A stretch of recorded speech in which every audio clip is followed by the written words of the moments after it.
When was the last time two Scotsmen met on the field of honour, leaving one dead at the end of it? You may have seen the BBC Time Watch programme that told you it was David Landale and George Morgan in Kirkcaldy in 1826. But they were wrong. In fact, it was 7 years later here, on the banks of the River Tay in Perth. The regular viewers will know that I'm from Perth, but today we're talking about the quaint, historic town of Perth, Ontario. So if you're interested in the people, places and events in Scottish history, then click the subscribe button at the bottom right of the screen and ring the notification bell to be told when I upload new videos. In the meantime, let me tell you a story. It's summer 1815.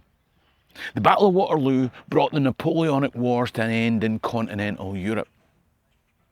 Here, on a different continent, territories and forts were being handed over to fix the borders between what we call Canada and the USA. In 1812, the Americans had declared war on Britain on the 20th of June. What were they thinking about? Whatever they were thinking, they invaded what we'd call Ontario on July the 12th. Anyway, it's now summer 1815. And now that the good old plucky Brits had seen off Napoleonic aggression on one side of the Atlantic and marched south to burn down the White House on the other, we'd shown who was boss. But there were a new series of problems to be solved. Back home, thousands of soldiers were returning to a country where the Industrial Revolution was in full swing, leaving them jobless and hungry. Weavers were particularly badly affected. Here in Ontario, there was an ill-manned front line of defence should American aggression raise its head again. Just north of Lake Ontario, that marked the boundary with our southern neighbours, was an ideal place for Britain to base a military camp. So another thing happened in the summer of 1815. And that was that the Deputy Adjutant General of Forces in the Canadas issued orders for the granting to disbanded soldiers locations of wastelands and Crown reserves in the Canadas.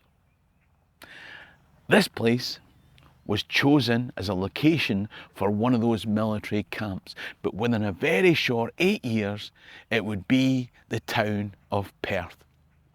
Half-pay officers, demobilised troops, predominantly from the Glengarry Regiment, were given land holdings. An advertising campaign ran to lure civilian folks from Scotland. However, to make sure folks stayed here as a defence against the southern neighbours, rather than swanning off down to warmer climes and then joining them, a bounty was charged for folks coming to occupy land. So the people who were settled here weren't landless tenants brutally cleared from their homes in the Highlands, but half-pay army officers, lowlanders who could afford the bounty.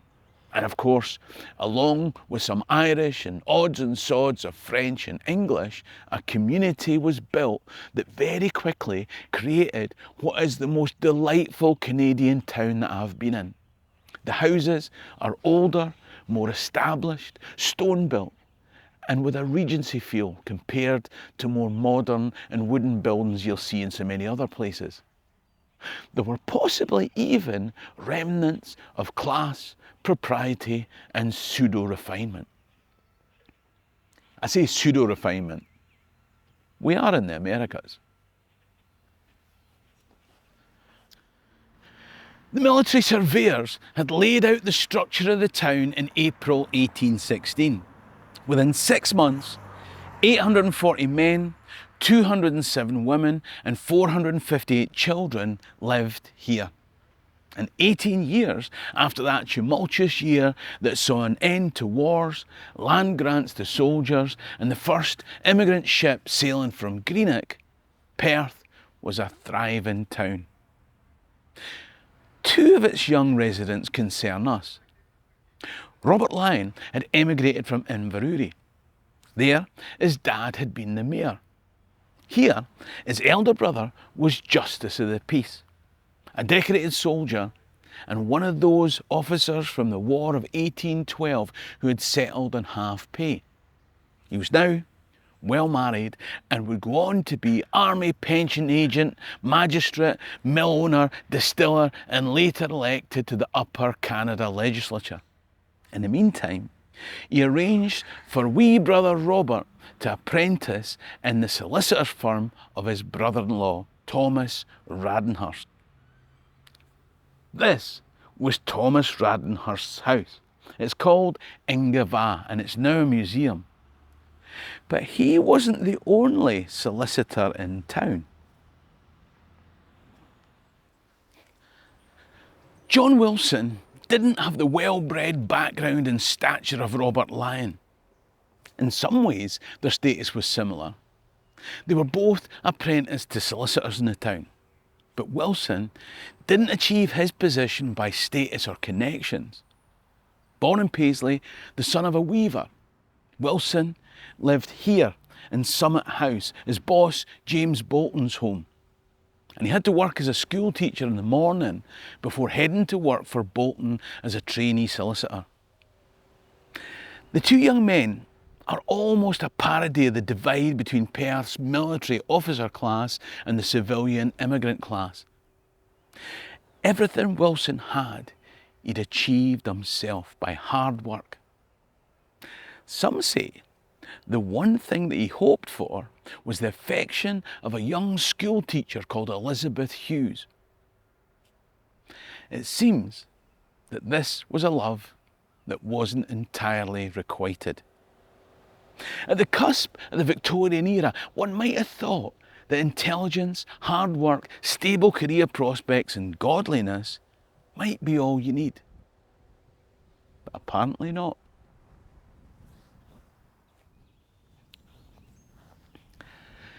Now, depending on who you believe, either Robert Lyon made inappropriate advances to the lovely Elizabeth Hughes, which John Wilson found out about, wrote to her boss, which caused a scandal, sending Robert Lyon round the streets looking for John Wilson, and a punch-up ensued. Or the less romanticised version, where there was no letter, but the overconfident, better bred, more eligible Robert Lyon was making fun of John Wilson in the street, and that's what led to the fight. Either way, Robert Lyon called John Wilson a damned lying scoundrel. He punched him in the nose, and Wilson got a right good public hiding at close quarters, leading him to demand satisfaction at 20 paces. Or they could avoid it all by Lyon making an apology. Lyon refused to apologise. Now, as I'm standing in a lovely spot by River Tay, let me remind you that I'll be taking 2 group tours in 2025. On the autumn tour, you'll be spending a couple of nights in the real Perth and walk along the banks of the real River Tay in my hometown back in Scotland. From there, you'll visit St Andrews, you'll also go to Edinburgh, Inverness, and we'll go to the Isle of Mull, Culloden, Glencoe, Loch Lomond, and lots more places. On the spring tour, I'll take you down to Hadrian's Wall, up to the Isle of Skye, the Scottish borders, and lots of fabulous places in between. In each, I'll put on a comedy show, and we'll finish it all with a ceilidh in Edinburgh. For full details, click the link top right or in the description below, or you can email alexis@scotlandhistorytours.co.uk. On a drizzly evening of the 13th of June 1833, 2 law students from very different backgrounds walked towards the River Tay here to make sure that they were outside the town limits for a 6 p.m. meeting. Truth be told, most of these affairs ended with a negotiation just before things got out of hand. The seconds sorted out some form of words that could be a compromise, or both men shot in the air to miss, or some such thing like that.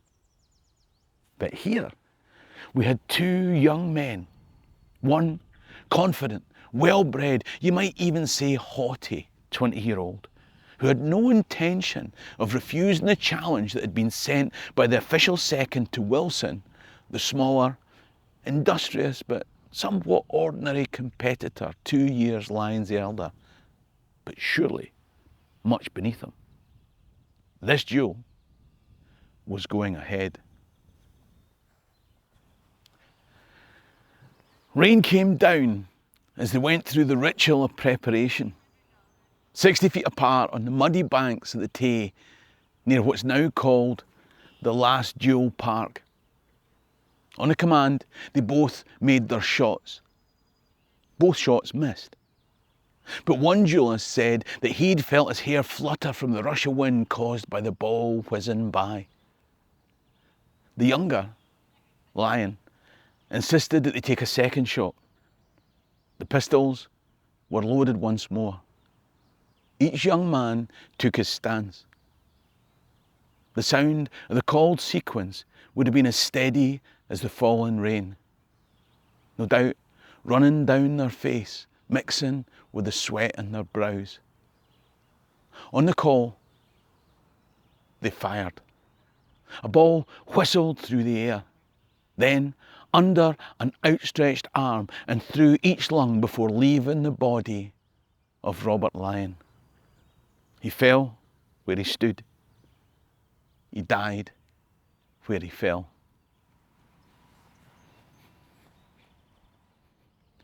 Robert Lyon's body was taken back to Ingava House on Craig Street as John Wilson and his second, Simon Fraser Robertson, headed to the magistrates to hand themselves in. Meanwhile, the district deputy sheriff, William Powell, who'd seen the duel from a nearby barn, collected the weapons from the scene. Two magistrates and a coroner held an inquest that demanded justice. As it was, they were found not guilty of murder and acquitted. But that wasn't the end of it. This is Perth Museum. Now, that sounds kind of funny because back home, Perth Museum's a much larger place where you'll find Scotland's most sacred object. But here, in the Museum of Perth, Ontario, we can see the very pistols that were used that day. Who did they belong to? Two young men, still in their legal apprenticeships, couldn't possibly have the money to own such valuable items as these.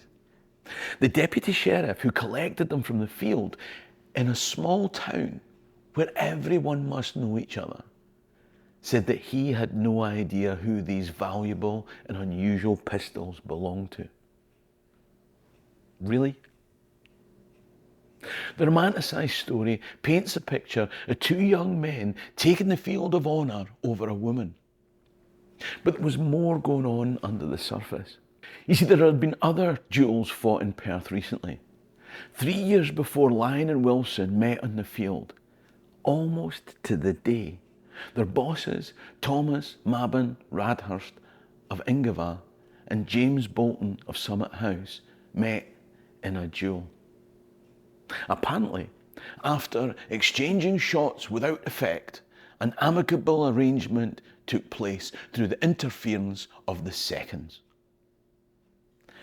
Could these be the same pistols used by the bosses who walked away from the field of honour exactly 3 years before their apprentices, John Wilson and Robert Lion, didn't?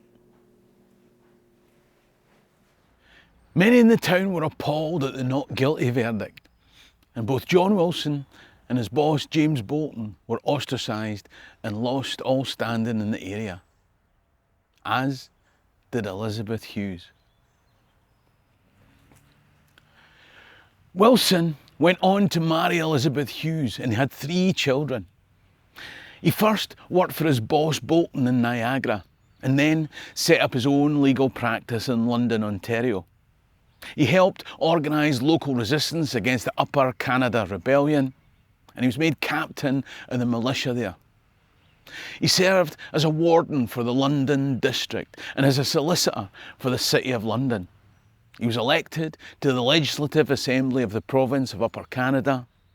He was named Queen's Counsel, elected to the Legislative Council for St Clair, and then became a judge.